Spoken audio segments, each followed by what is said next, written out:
Good morning everyone.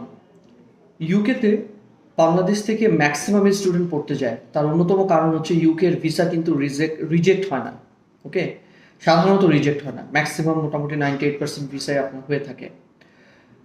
অনেকের ধারণা ইউকেতে নাকি কোনো ফিউচার নেই, ইউকেতে পিআর দেয় না, ইত্যাদি ইত্যাদি, কাজ পাওয়া যায় না। তাহলে এত স্টুডেন্ট যে যাচ্ছে, ওনারা কি করছেন, ওনাদের অ্যাকচুয়ালি ফিউচার প্ল্যানটা কি, ওনারা কীভাবে এখানে সার্ভাইভ করছেন? হ্যাঁ, দিস ইজ ভেরি ডিফিকাল্ট যে আপনার ওখানে গিয়ে সার্ভাইভ করতে প্রথম কিছুদিন আপনাকে কষ্ট করাই লাগবে, কারণ কাজ অ্যাভেলেবেল কোথাও থাকে না, কাজ ম্যানেজ করে নিতে হয়। এটা বাংলাদেশেও সেম, ইউকেতেও সেম। ইউকেতে ব্যাচেলর করেন আর মাস্টার্স করেন, 2 বছরের PSW, that means post study work permit আপনি পাচ্ছেনই আফটার কমপ্লিটিং ইউর গ্রাজুয়েশন ও পোস্ট গ্রাজুয়েশন। এরপরে আপনি যখন মানে জব পেয়ে গেলেন, আপনি কিন্তু স্পন্সর পেয়ে গেলেন, আপনার ভিসা ক্যাটাগরি রিনিউ হবে।